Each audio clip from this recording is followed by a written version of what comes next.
Get ready to hear the truth about America on a show that's not immune to the facts with your host, Dan Bongino. All right, welcome to the Dan Bongino Show. Producer Joe, how are you today? Man, I'm doing great, Dan. I'm doing great. All right, great. folks. Yeah, this is going to be a busy day. I even had to step on Joe to get right through this. Hey, the memo's coming out any moment. So here's what we're going to do. This is the way I plan on doing the show today. I am going to set you up with a great piece by Kim Strassel in the Wall Street Journal on how to read the memo and what to look for. So regardless of what happens, this show is going to be important in advance. It's probably the right move, right, Joe? Yeah, that's a good way to do it, yeah. I'm going to give you a couple bullet points. I think she did the best job of saying, here's how to read this thing and here's what to look for. Right. When the memo is then released, if it's released during the show, we're going to have to lift and shift. If it is released after the show, Joe and I will immediately be back with a supplement to this show to give you the takeaways and what we think are. So you may get two for the price of one today, all right? Please listen to both shows, folks, or if it's released during the show, because I know exactly what to look for here. Hey, quick note for you, administratively speaking. There's a lot of people on YouTube that are stealing our content. Now, folks, I don't typically care if people distribute my information or my show notes, but this show is paid for by very generous sponsors who pay to be a part of it. There are people on YouTube who are quite literally copying our audio and putting it on their own channels, and we're getting complaints from people saying, wow, this is a soupy-looking channel. We have a YouTube channel, and the one you're probably listening to on YouTube is not ours. Here is the channel on YouTube. Please, I'm asking because this is very important. It keeps the show free for all of you. I mean, this is an expensive production we have here. The channel, here's the official link. It's youtube.com/Bongino. That is our channel. So if you're listening anywhere else on YouTube, just understand that is not our channel. It is youtube.com/Bongino. So please go over and subscribe to our channel. I'm imploring you just because it keeps the show free. And that's Joe and I have been intent from day one on making the content free. YouTube.com/Bongino is our channel, not the other one you're listening to on YouTube now. That's not ours. We get no benefit from that whatsoever. It's not about the money.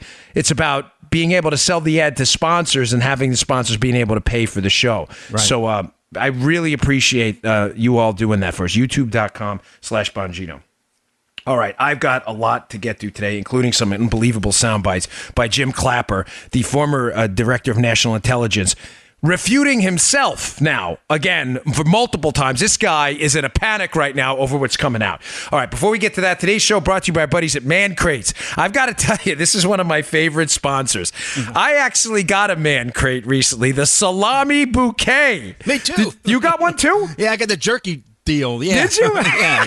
You love it, right? Yes. Did you like opening it? Like opening it is like half the fun. Yeah, it was tough on the teeth, though. I mean, Get out of here, tough on the teeth. You got tough teeth. They ain't that tough. No, this is a great gift. Yeah, listen, you having a tough time finding a Valentine's gift for your guy?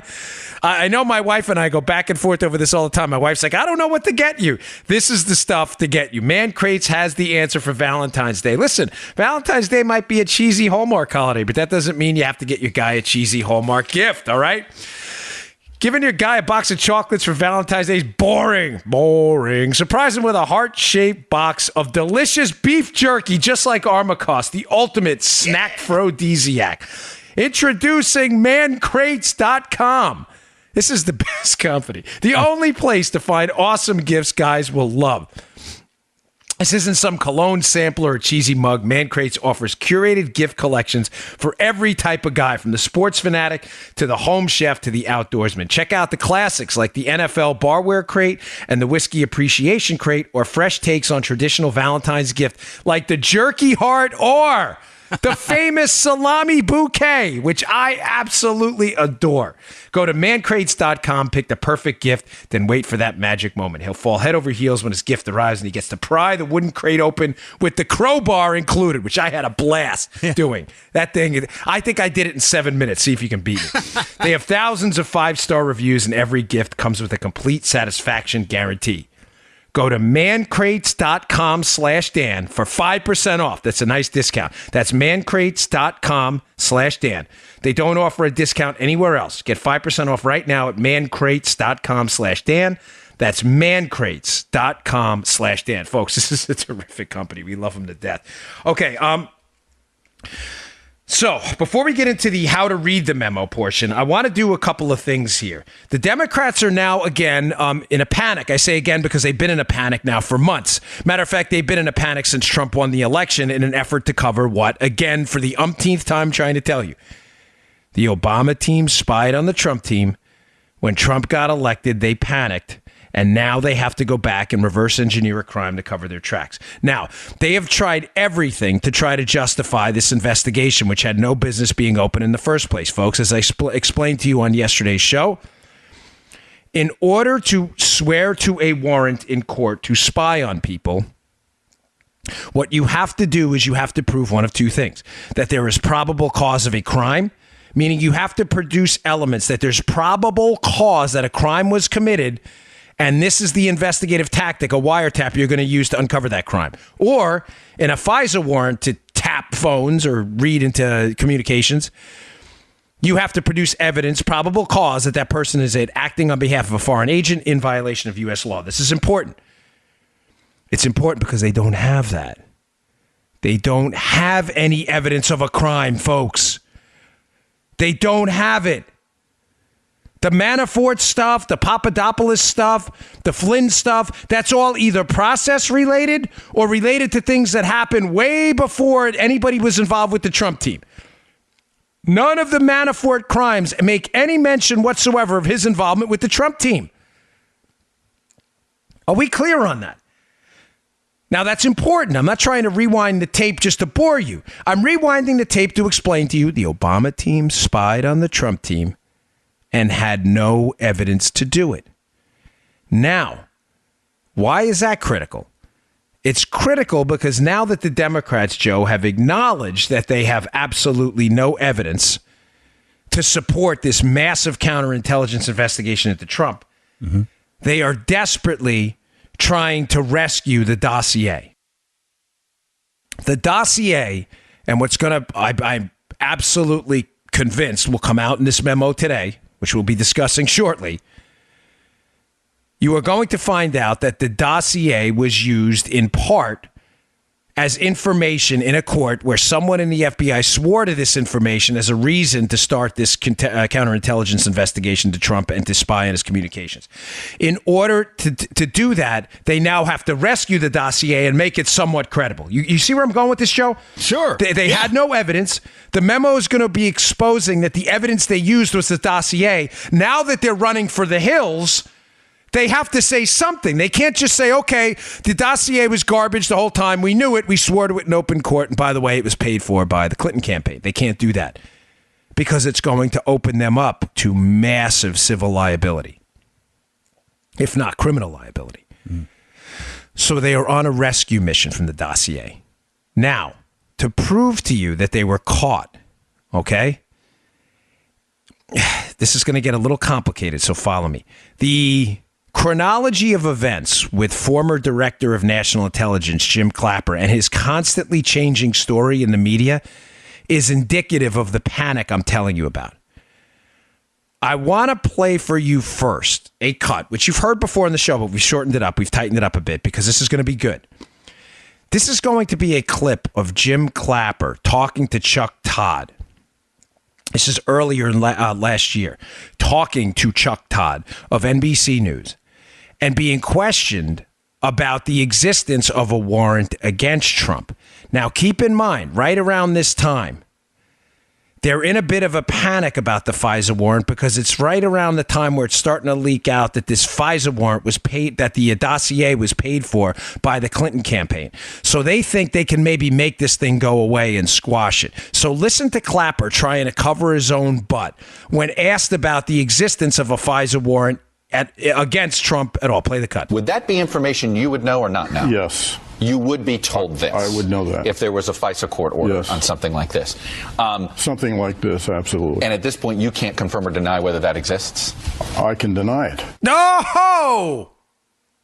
Interesting. Now, remember when this is happening. This conversation is right after the, it's right around the time Trump tweets out that he believes he was wiretapped. So now the Obama team is in a bit of a panic. They don't know what to do because they know, the Obama team, that the FISA warrant they did have, Don't believe Comey. Comey knows there was a warrant. That's all nonsense, okay? What he just said.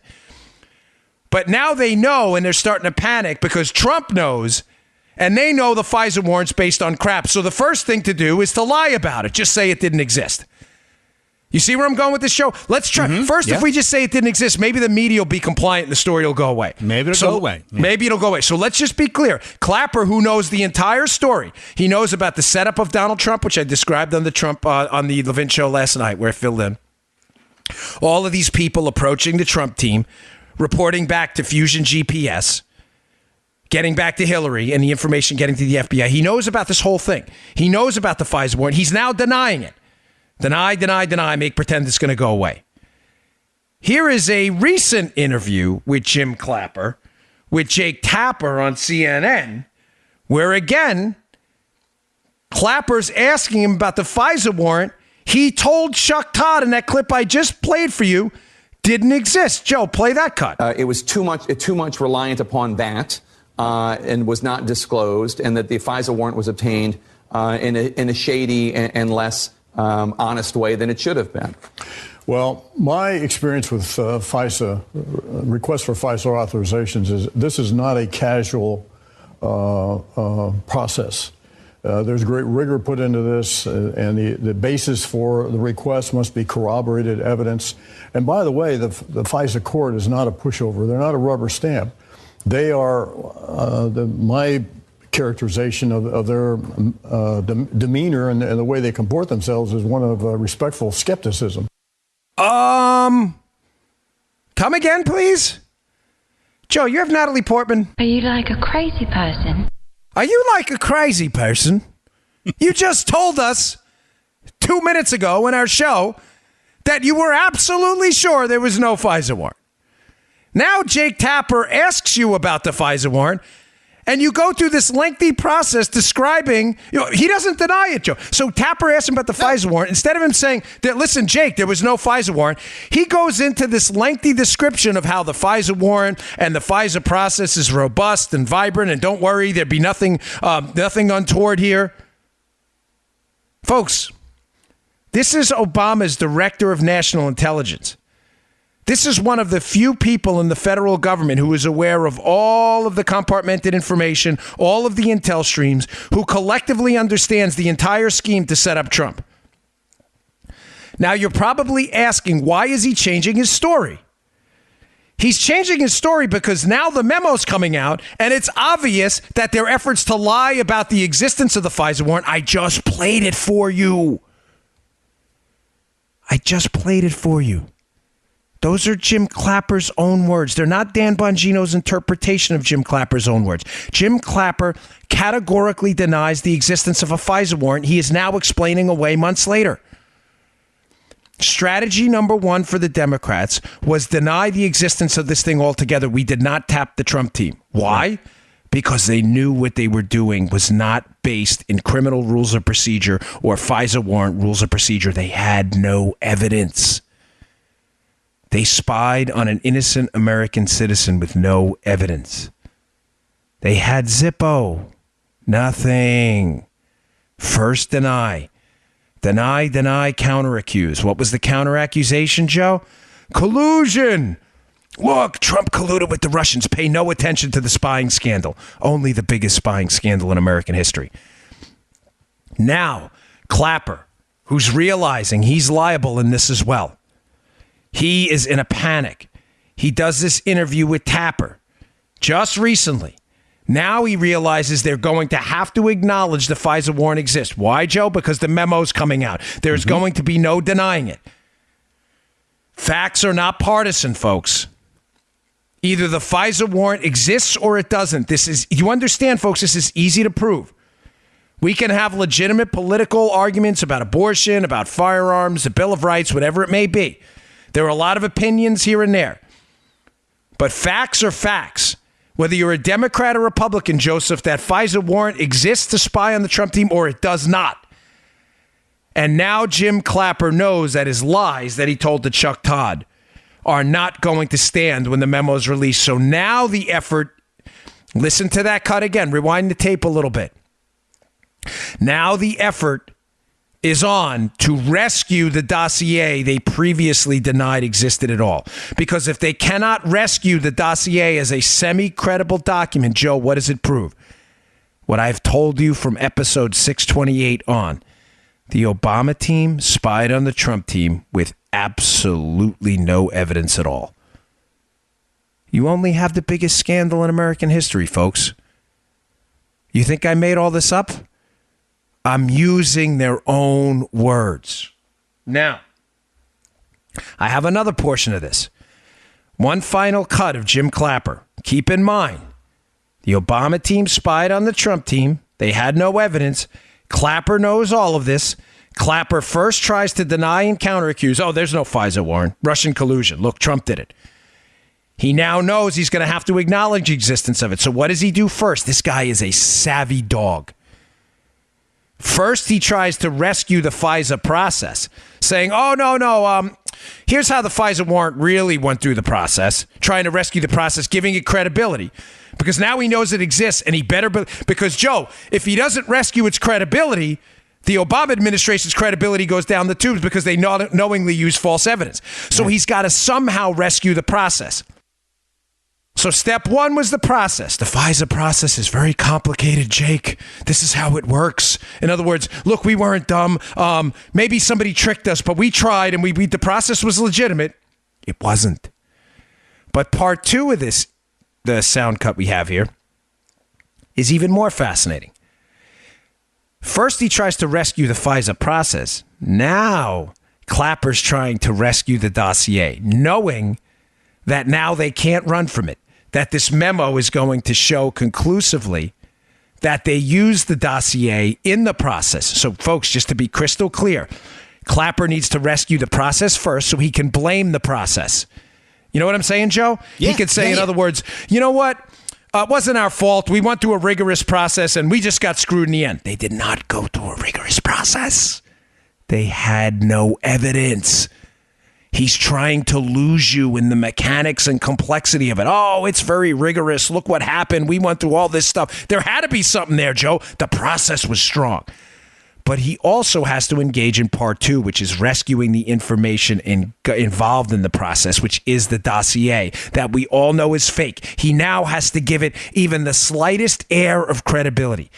Listen very closely to how he talks here. Play the cut. There's a pretty high bar that you have to pass to get a FISA authorization request approved in the first place.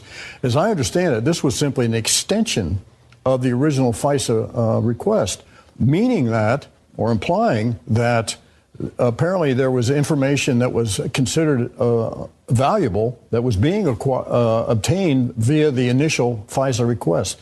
FISAs have finite dates. In other words, they have deadlines. They aren't indefinite.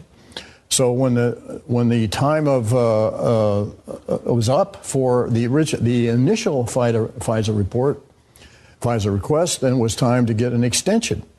So on its face, I don't know that the dossier played in this very much at all.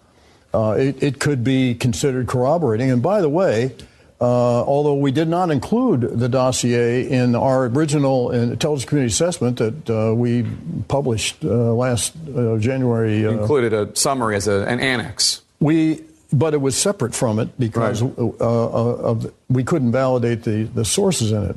However, some of what was in the dossier was corroborated in our intelligence community assessment, which was derived from other sources of information in which we had high confidence. So, you shouldn't completely dismiss totally what's in the dossier. Christopher Steele is regarded as a credible and a retired professional intelligence officer in the UK intelligence service. Jeez, oh, boy. Okay, folks, this is what I'm here for you. I'm here to translate what was that, Joe? A minute and 14 seconds of Jim Clapper gobbledygook. He does a few things there. This guy is a savvy cat. This dude knows exactly what to say to do the kabuki dance here, okay? First, he starts out and he says, well, listen, there's this process here, and this was just an extension Oh, yes. of another FISA application. Why does he say that? This is what we're here for, to translate Obama language. The extension part he puts in there because the effort now, folks, is going to be to shift the story onto blaming Carter Page. Carter Page, according to the original New York Times reporting, was a Trump foreign policy advisor who had traveled to Moscow. Carter Page features prominently, follow me here, folks, in the dossier. The information on Carter Page in the dossier is false. The only piece that was verified as being authentic is, in fact, that Carter Page did take a trip to Moscow. Now, there was a business trip that was open source information. It was a speech. I don't know Carter Page. I'm not defending Carter Page. I've never met the man. I'm just telling you that the allegations in the dossier that he met with Russian business executives and there was a trade-off, they are categorically false. They are not true. These meetings never happened. Please understand what I'm telling you. So, Joe, you tracking me here? This is going to make sense in a second. 10-4. He uses the word Clapper that this FISA warrant that he said previously didn't exist. Mm-hmm. Then he defends the process. Now he's got to rescue the dossier. He says, oh, don't worry, it was just an extension. Why is he doing that? Because the dossier features prominently Carter Page. If the information about Carter Page in the dossier is false, Clapper is setting himself up and the FBI for very serious problems because they went and testified in front of a FISA court about targeting a guy named Carter Page based on information in a dossier that was categorically false. Where does the extension part come in? Extension, that word he uses, is important because Carter Page was previously under investigation years earlier, was part of an investigation involving Russian contacts. Some Russian contacts apparently tried to recruit Carter Page earlier, before he joins the Trump team. This is very important, folks, because the Democrats are now relying on this to salvage both the dossier and their reputations. You will see, here's a little test for you. If you're on Twitter or the internet, just put Carter Page in a search engine or in the search bar on Twitter. Watch all the Democrats now trying to throw Carter Page under the bus. Here's why. Their new theory is, well, the investigation was legitimate, Joe, because Carter Page was already under investigation by the FBI prior to joining the Trump team. So when he joined the Trump team, clearly it was evidence of Russian collusion. But here's the problem. Why isn't Carter Page yet under arrest? Yeah.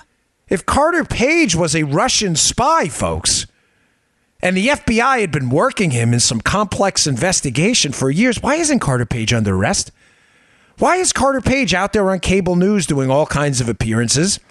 Why is the FBI not engaged in any legal proceedings against him outside of spying on him? The answer is because he wasn't a Russian spy.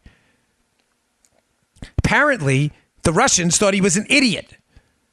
No, folks, that's an actual quote. I don't know Carter Page. I don't know anything about his IQ or anything. Right. The Russians did approach Carter Page, but thought he was an idiot. He was not a Russian spy. That's the problem. If a Russian spy approaches Joe in the local bagel store, and Joe doesn't have any idea what's going on, and it never, by the way, Carter Page cooperated. This is of significant interest in this. Carter Page cooperated with the FBI when they asked to interview him. This was not a guy who was in any way worried or concerned about the FBI investigation. He cooperated. But folks, this is all on the record. The point is, he was not a Russian spy. But the Democrats see and sense an opening because they know the Russians attempted to recruit him. So they're lying now, Joe, and if I'm losing anybody, you got to stop me here. You're good. You're good. You're good. The Democrats need to rescue the dossier now because the memo is going to show it existed and was used in court. If it is shown to be categorically false, and people in the Obama administration, including the FBI, testified to it, they are all going down. So now Clapper, who previously categorically stated the FISA warrant didn't exist, lie, counter-accuse. That didn't work. Too bad, so sad. Now he has to rescue the process, and he has to rescue the dossier. And the way they're going to rescue the dossier, Joe, is they're going to say, the dossier wasn't that critical. It was just an extension of an investigation that had been already ongoing, Joe, into Carter Page. Republicans, you really want to die on that hill for Carter Page? Look, the Russians tried to recruit him. Whoa. Well, did they recruit him? No, they didn't recruit him. And matter of fact, he spoke with the FBI, but that doesn't matter. Don't let those little inconvenient facts get in the way. Now, that's part one of the Clapper statement, okay? This is critical. Yeah. He mentions the word extension because if he doesn't mention extension as if this wasn't part of an ongoing Carter Page process, they have less than zero. They know they have, understand, folks, they know they have nothing. The question is, how do we create and reverse engineer evidence that doesn't exist? I got an idea. Carter Page was part of a Russian intel investigation earlier that bore no fruit. Carter Page is not under arrest. He has never been accused of being a Russian spy. But let's go back and say the Russians tried to contact him, and then we just extended that information into the dossier later, so it doesn't look like the dossier was the only thing we had. Does that make sense? Yeah. You like that? Yeah. How you like them apples? As that lady says, cash me outside. For those of you who watch the Dr. Phil show, right? Folks, they are in a world of pain right now. All right, there's more on this. At the end of that clip, and you can rewind the podcast and listen to it again if you'd like. So part one of the clip, I know it was 1 minute 14 seconds, but there was a ton in there because he gives up the Democrats' entire bag of donuts. First, it's going to be, this was all about Carter Page. It was an extension of an earlier investigation because they need something. They've got nothing. Carter Page did it. Remember Beavis and Butthead? When Mr. Anderson used to catch them? I think other kids did it. They need other kids. Who's the other kids? Oh, it's Carter Page. Republicans, you want to die on that hill? Carter Page was approached by a Russian agent once. You guys really want to back that up? We're not backing up anything. We're just asking you to produce a scintilla of evidence that the spying scandal you started was based on evidence and not political means. Or political goals, I should say. Secondly, he does say at one point that the dossier was, he uses the word separate, and was used to corroborate what was already ongoing. Remember Carter Page? So his line of attack is going to be, no, Carter Page did it. This FISA warrant we got in October was just an extension of an already ongoing investigation into this shady cat. Why does he say that? Because the memo is going to absolutely, conclusively show that the dossier was used. Ladies and gentlemen, whether the dossier was used in part or in whole to justify a FISA warrant is absolutely entirely irrelevant. When you go, I was a federal agent, I did this. When you swear in court to the facts of a case, you are swearing that they're all true, not part of them. If I go into court to get a warrant for Joe for felonious mopery on the open seas, and the one piece of evidence that's the most damning in that warrant turns out to be categorically false, but I swear it's true, you got a serious problem. Whether the dossier, listen to me, folks, because this is important, because this is going to be tactic number 2. So tactic number 1, this was an extension of an earlier investigation. Carter Page did it. Tactic number 2 is going to be, the dossier may have been used in that extension of spying, Joe, but that's simply due to the fact that it was just in part. It wasn't in whole. It doesn't, folks, listen to me. It doesn't matter. It is entirely irrelevant. The fact that it was used at all and sworn to is all that matters. Now, this is important too, because in their effort then to rescue the dossier at the end, because remember, first he downplays it. He goes, no, this was an extension of an earlier investigation. But I don't know if you notice, again, you can listen back. At the end, Joe, even though he says, it was just an extension of an earlier thing, the dossier wasn't that important. At the end, what does he do? He proceeds to rescue the dossier. Yes. What does he say? He says, well, folks, Christopher Steele was a reputable guy. And by the way, yeah, you saw that? He goes, there are parts of the dossier which were corroborated. Oh, he's right, folks. Parts of the dossier were corroborated. 2 lines of it. 2 lines. Not 2 pages. 2 lines. You know what those 2 lines were? The 2 lines outside of the Carter Page trip to Moscow were that the Putin had animus towards Hillary Clinton. If you're saying to yourself right now, wait, come again? No, I'm not kidding. Those are the 2 lines of the dossier he's claiming were corroborated. That Putin didn't like Hillary Clinton. If you're scratching your head right now, let me get this straight. Someone went in court and swore to the contents of a dossier because they corroborated 2 lines of it that said that Hillary Clinton was not liked by Vladimir Putin? Yeah, that's me scratching my head on that one going, come again, please? Folks, I'm not kidding. That is what Clapper is talking about. Because now, even though he denied the existence of the FISA warrant earlier, he now has to acknowledge it existed, and he now has to protect the dossier. And he's protecting the dossier to a sadly compliant Jake Tapper. I've met Jake Tapper multiple times. He's a very nice guy, but I got to tell you, I'm very disappointed here. This was a horrible interview. The first question should have been, Joe, you corroborated parts of the dossier? What do you think the question? Well, which part exactly? Which part? What line? How did you do it? And then a follow-up question, why was that part that Putin didn't like Hillary, which is basically open source nonsense, that was used to corroborate all other portions of it as well? Folks, this makes absolutely no sense.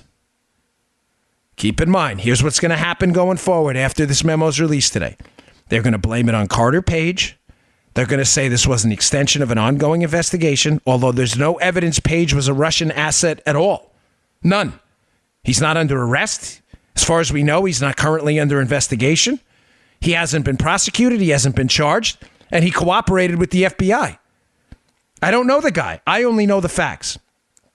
So part 1, blame it on Page. Part 2 is going to be we can now no longer deny the existence of the FISA warrant because the memo's out there. So we damn well better protect that dossier. And we're going to say parts of it have been corroborated. Your first question to your liberal friends should be, which parts? Oh, you mean the part about the Russians not liking Hillary? Because let me tell you, if you're going to pay me the millions of dollars that Fusion GPS was paid for Oppo research, send me a check. I'll write you 2 lines too. The Russians don't like Hillary. There you go. Well, great work, Christopher Steele. Man, you really knocked it out of the park on that one. Boom. Oh boy, this is total chaos, folks. The Democrats are in a total panic. All right, today's show also brought to you by our buddies at Brickhouse Nutrition. This is one of my original sponsors. You know I love these guys. You know I'm big into planning, personal safety, protection, health, and fitness. And, one of the things we do is we have a lot of sponsors like Patriot Supply where I say, hey, go insure your food supply. But folks, you should insure your health too. And I don't mean like health insurance in the traditional way. Yeah, that's good to have. But, one of the things you should be doing is eating a lot of fruits and vegetables. I don't think anybody disputes this. It's funny. How many things have changed over time, right? Eat this, don't eat that. Eat a lot of fat, don't eat a lot of fat. Eat sugar, don't eat sugar. Eat high carbs, eat low carbs. One of the things that's never changed is eat a lot of fruits and vegetables. Right. There is no doctor on the planet that's not going to tell you to do that. I specifically remember when I was younger reading a bodybuilding book. And I forget who they quoted, but it was a pretty prominent bodybuilder at the time. This is before the massive steroids generation. These were the old Reg Park type. Well, they were I don't know what they were doing, but whatever. And he was talking about healthy eating, someone. And the guy quoted says, listen, it's not what's in fruits and vegetables, Joe. It's what you don't know what's in fruits and vegetables. In other words, people who eat fruits and vegetables live longer, healthier lives. We don't even know probably 90% of the beneficial contents of these products. God gave us these things. But it's very difficult to eat 8 to 10 to 12 fruits and vegetable servings a day, folks. So my buddies at Brickhouse Nutrition, don't worry. They did it for you. These guys are great. This is real food. They ground up some of the finest fruits and vegetables on the planet that you're just not going to be able to get. Everything from, a ginger, like a spice, licorice, cherries, blueberries. They have kale in there. The list goes on and on. You go to the website, look at the label of what's in there. They ground it up into a powder that tastes, I like it. I really enjoy it. I think it tastes like a little bit of cherry. There's a little hint of licorice in there. I throw it in green tea. Sometimes I throw it in V8. I add a little collagen in there as well. It's my super drink. Folks, have your fruit and vegetable insurance. You will be a better person for it. No one disputes fruits and vegetables' contribution to a long, healthy life. Go pick it up today. The product is called Field of Greens. It's available at brickhousenutrition.com/Dan. That's brickhousenutrition.com/Dan. Pick up your bottle of Field of Greens today. Again, it's called Field of Greens, available at brickhousenutrition.com/Dan. You're going to love it. Get those fruits and vegetables in there, folks. It's the best thing you can do. I give it to my kids, too. I would not put a product in my kids' mouth if I didn't think it was healthy for them. I give it to them as often as I can. They love it. I give them that. I give them some fish oil, too. They love it. Field of Greens, available at brickhousenutrition.com/Dan. Go check it out. Okay. Let's get back to this Kim Strassel piece in the Wall Street Journal today, which is excellent. Oh, by the way, I'm sorry. Please join my email list today because you know what? Forgive me, folks. There's so much going on. I neglected to miss this. There's an article out today at The Hill by John Solomon. It'll be at the show notes at Bongino.com. Please subscribe to my email list. I will send you these in your inbox. Bongino.com. There's a big link there. Subscribe to the email list, okay? There's a terrific, it's a must-read piece in The Hill by John Solomon. And let me just read you a quick snippet of it, again, to just discredit the dossier and what happened quickly. This is from The Hill piece, but read the piece. It's at my website. From Solomon. He says, as the investigation was unfolding, Steele forwarded the FBI a new piece of information with substantially similar information as that contained in his dossier. This is what makes this even worse, folks. So Steele gives the FBI his fake dossier, which we were talking about. Remember that Clapper's trying to rescue now. This is where the information gets even worse about what the FBI may have sworn to in court. Listen to this one.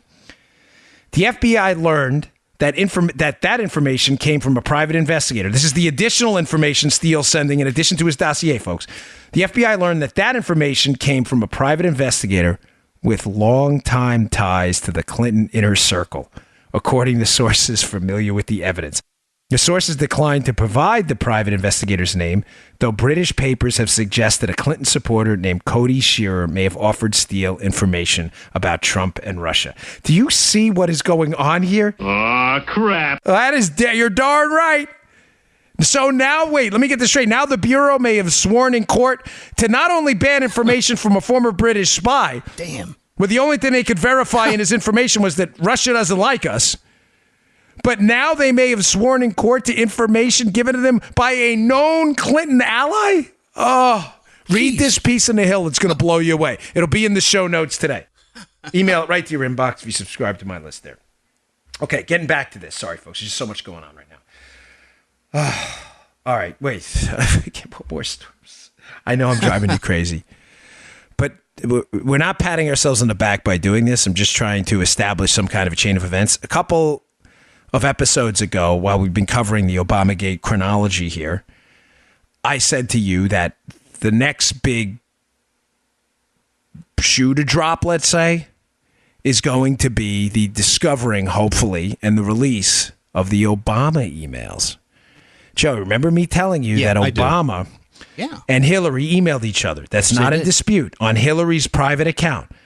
That happened is not in dispute. What's in the emails is, we don't know yet. I had said to you that those emails exist. Don't believe it that the 30,000 emails Hillary about, we deleted 30,000 emails. The emails aren't gone. Why am I bringing this up? I have another article today in the show notes. Don't miss it. It's a great one. Senator Ron Johnson, I don't know, maybe he was listening to our show. Who knows? Senator Ron Johnson now, he's been poking around about that. So here's a quote from this piece today. It's an American majority, but it's in the show notes, this piece. Read this one. It's short and sweet.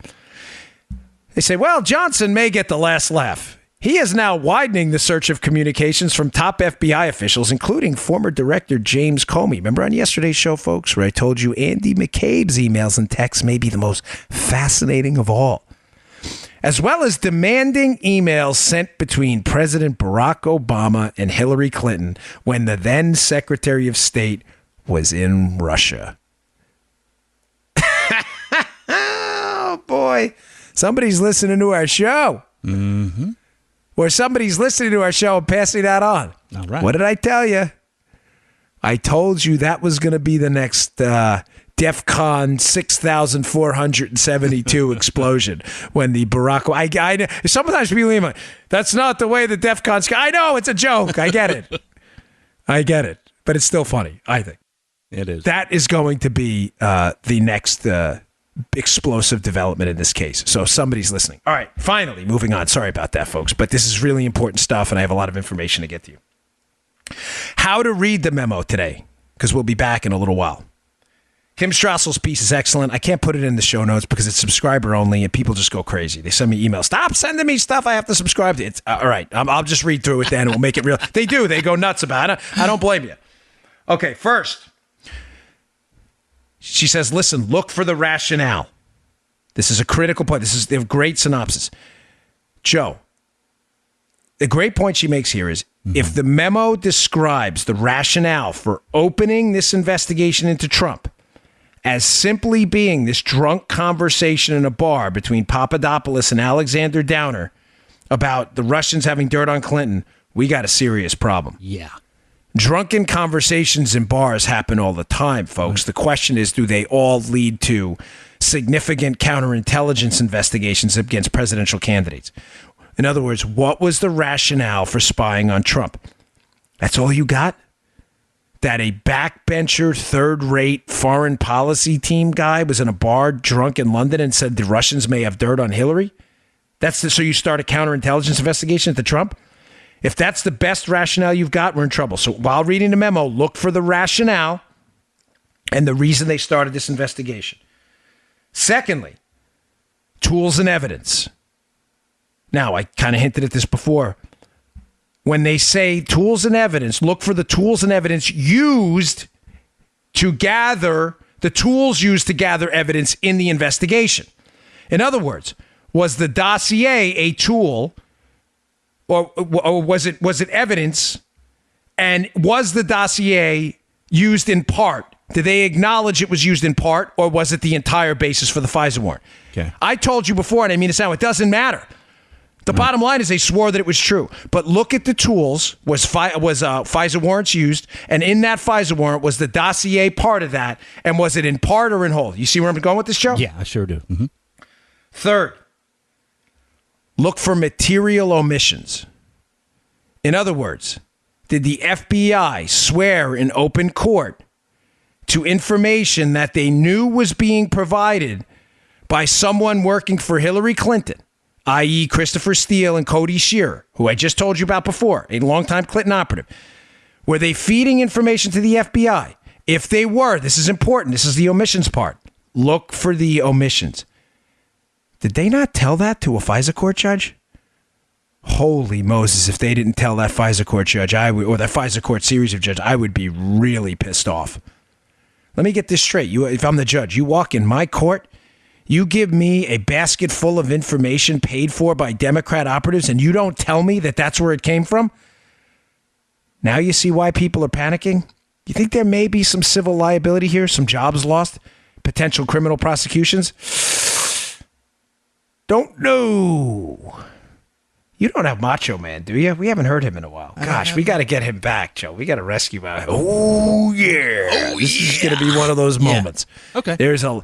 Look for material omissions. Another part. Look for duration of surveillance.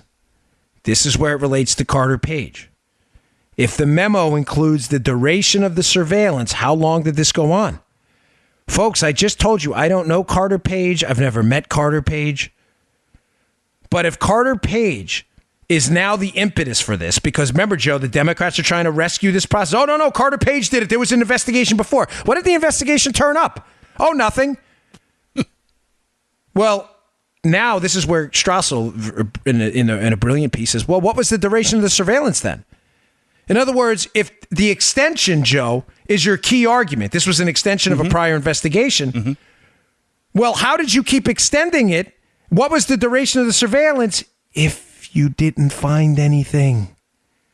Why isn't Carter Page in jail? In other words, if you had this, you see where I'm going with this, Joe? If the surveillance continued on, and you kept asking for an extension, where was the evidence that you actually had something you were investigating? Folks, that's not the way the criminal or FISA process works. It has to be extended in time blocks because if you don't find any evidence, the person gets their civil liberties back.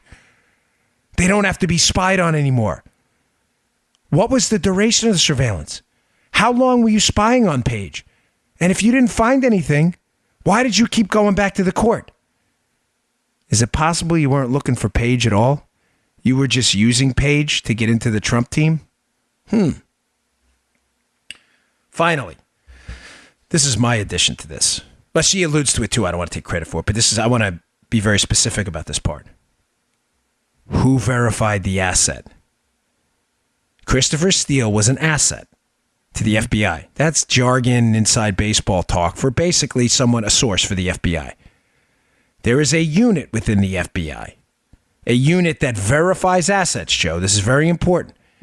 You can't walk into the FBI with terrorism information and start a counterintelligence investigation. Why? Because the FBI be chasing its tail all the time. There are a lot of people who go in and go, oh, my neighbor Joey Bag of Donuts a terrorist. Well, how do you know? I don't know. I saw him one day walk outside with a copy of the Quran. Nah, that's not good. We don't do that here. Okay, folks? This is a constitutional republic. That's not a terrorism investigation. That's stereotypically nonsensical behavior, okay? On your part. No, I'm serious. I mean, it is. You just don't do that. It's a free country. Free to practice, thankfully, whatever religion you want. There is a process. There is an asset verification unit. They do this. Who verified the asset? Who verified Steele? Did John Brennan and the CIA have something to do with this? Wink and a nod, folks. Look for Brennan's name. Look for Brennan's name in the memo. See where it comes up. Brennan, a known political player his entire life. Brennan, the CIA director under Obama, very close to Obama. Yeah. Look for Brennan's name in that. See who verified that asset. See if Brennan knew anything about it. It's important. All right, folks. We're not done for today. I got a busy day, but when this memo comes out, whatever time, give us about, I don't know, Joe, 45 minutes afterwards. Let me read it. Yeah. Let me pick out what I think is critical in there. The bombshells in it, which I'm sure there will be, and we'll be talking again real quick. But please go to my website, Bongino.com. Subscribe to my email list. I will get you these articles today. They're really good. We'll be back. See you in a little while. You just heard The Dan Bongino Show. Get more of Dan online anytime at conservativereview.com. You can also get Dan's podcasts on iTunes or SoundCloud. And follow Dan on Twitter 24/7 at DBongino.